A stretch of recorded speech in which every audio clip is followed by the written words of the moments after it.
नमस्कार दोस्तों, आप सभी का ऑनलाइन प्लेटफॉर्म और चैनल में स्वागत है। अगर आप पहली बार चैनल में आए हैं तो चैनल को सब्सक्राइब जरूर कर लीजिए, जिससे ऐसी ही वर्ग 1, वर्ग 2 और वर्ग 3 शिक्षा संबंधी जानकारी आप तक पहुंच सके। तो जैसा कि दोस्तों आप सभी को मालूम है कि वर्ग 1 पदवृद्धि को लेकर जो वर्ग 1 चयन परीक्षा 2023 के वेटिंग अभ्यर्थी हैं वह लगातार पद वृद्धि की न्याय संगत मांग कर रहे हैं और इसके लिए उन्होंने कई आंदोलन किए अपनी न्याय संगत मांग को सरकार तक पहुंचाने के लिए। भोपाल में आंदोलन किए छोटे बड़े, दिल्ली में आंदोलन किया, उज्जैन में भी आंदोलन करने की तैयारी थी लेकिन उनकी परमिशन को रद्द कर दिया गया। यानी उन्होंने हर स्तर पर प्रयास किया, हर मंत्री विधायक का दरवाज़ा खटखटाया और उनका समर्थन भी प्राप्त है।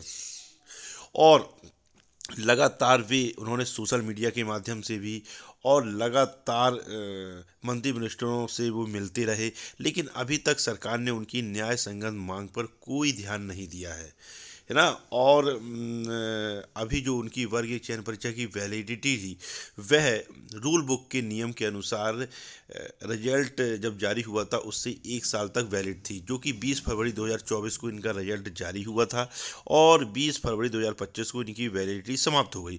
तो इसको लेकर उन्होंने भोपाल में आंदोलन भी किया और शिक्षा मंत्री जी से भी मिले।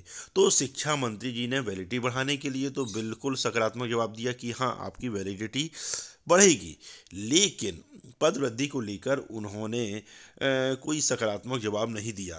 तो इसी को लेकर जो वर्ग 1 पद वृद्धि का जो भी आंदोलन हुआ है तो मीडिया ने वर्ग 1 वेटिंग अभ्यर्थियों का बढ़ चढ़कर सहयोग किया है ना।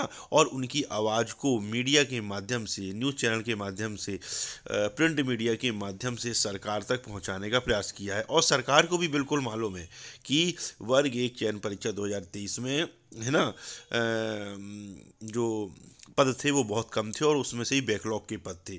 और इसी को लेकर जब आंदोलन था है ना 17 फरवरी को, तो उसी को लेकर डीपीआई से भी मिले थे वेटिंग अभ्यर्थी, उन्होंने ज्ञापन भी सौंपा था। लेकिन डीपीआई आयुक्त का बिल्कुल नकारात्मक बयान था कि उनका तो ये साफ साफ कहना है कि पद ही नहीं है, जो कि अभी राजपत्र जारी हुआ है ना। और उसमें लगभग दोनों विभाग को अगर मिला दिया जाए, जनजाति कार्य विभाग और स्कूल शिक्षा विभाग, तो लगभग 60,000 पद खाली हैं है ना। तो वेटिंग अभ्यर्थी की जो मांग जायज़ है और बिल्कुल पदवृद्धि होना चाहिए।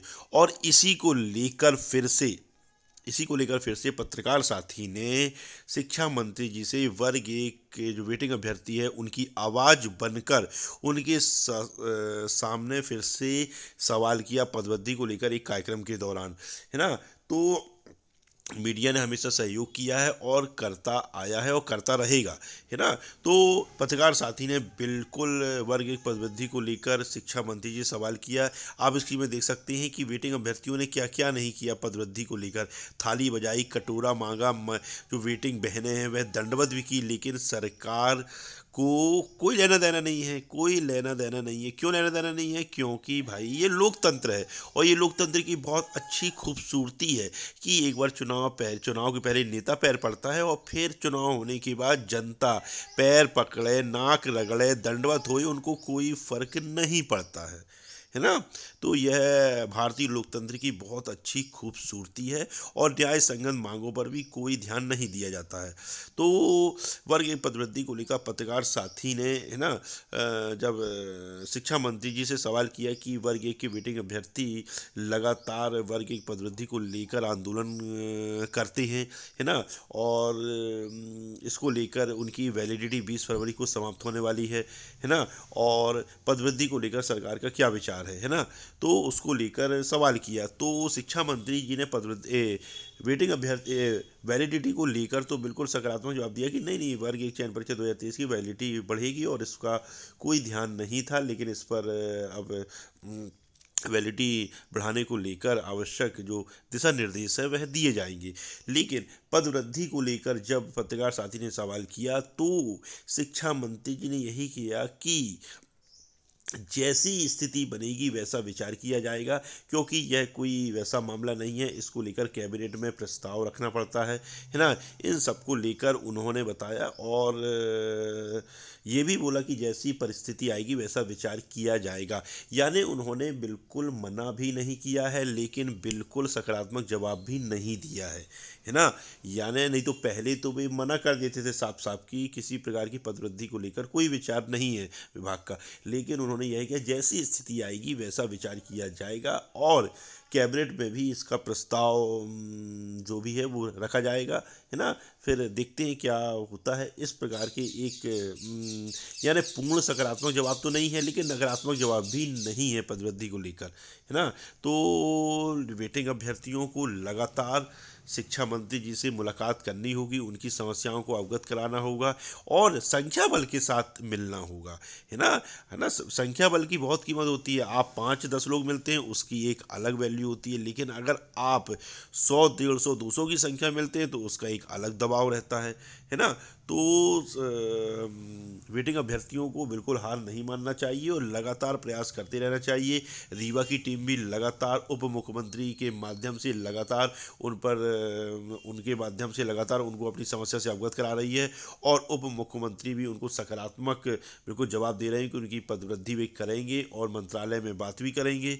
तो वेटिंग अभ्यर्थियों को हर स्तर पर जो है वह प्रयास करना चाहिए और शिक्षा मंत्री जी से बार बार मिलना चाहिए, है ना। क्योंकि देखिए जब तक जो वर्गीय चयन परीक्षा 2023 प्रचलन में है, जब तक आप प्रयास कर सकते हैं इसमें कोई दुराई नहीं। और वैलिडिटी कोई मुद्दा नहीं है, वैलिडिटी तो सरकार तब चाहे बढ़ा सकती है और वैलिडिटी तो उनको वैसे ही बढ़ाना है, क्योंकि अभी जो EWS केस के कारण जो कुछ रिजेक्ट हो गए थे, है ना, उनके स्थान में वेटिंग अभ्यर्थी को उनको नियुक्ति देना है। तो उनके लिए तो वैलिडिटी वैसे ही सरकार बढ़ाएगी ही, लेकिन वेटिंग अभ्यर्थियों को, है ना। और इसके लिए मैंने एक वीडियो के माध्यम से आपको बताया भी था, जैसे कि आप स्क्रीन में देख सकते हैं कि शिक्षा मंत्री ने, है ना, वर्गीय चयन परीक्षा की वैलिडिटी बढ़ेगी कहा है और क्यों बढ़ रही है वैलिडिटी, है ना। इसके मैंने वीडियो के माध्यम से आपको बताया था और कि क्यों बढ़ रही है वैलिडिटी, एकदम सटीक जानकारी। और इसी को लेकर वेटिंग अभ्यर्थियों को हार नहीं मानना चाहिए और लगातार प्रयास करते रहना चाहिए। और एक बार शिक्षा मंत्री जी से, है ना, उनके ग्राम में, उनके गांव में, है ना, उनके बंगले में जाके अधिक संख्या बल के साथ वेटिंग अभ्यर्थियों को मिलना चाहिए और उनको बताना चाहिए कि भाई जो समस्या है वह न्याय संगत है और इस पर आप आवश्यक दिशा निर्देश दें और इस पर कदम उठाएं, है ना। क्योंकि ये जो मांग है न्याय संगत है, अगर न्याय संगत मांग नहीं होती तो आंदोलन नहीं होते। तो सभी वेटिंग अभ्यर्थियों को हर स्तर पर प्रयास जारी रखना होगा और जो आपकी पदवृद्धि की मांग है वह बिल्कुल जायज़ है, लेकिन इसके लिए आपको लगातार शिक्षा मंत्री जी से, जिम्मेदारों से, उप मुख्यमंत्री जी से मिलना पड़ेगा आपको, अगर आपको पदवृद्धि चाहिए तो। अगर यह वीडियो अच्छा लगा हो तो चैनल को सब्सक्राइब कीजिए, लाइक कीजिए और शेयर भी कीजिए, क्योंकि वर्गीय पदवृद्धि संबंधी जानकारी जिससे आपको मिलती रहे। तो जय हिंद और जय भारत।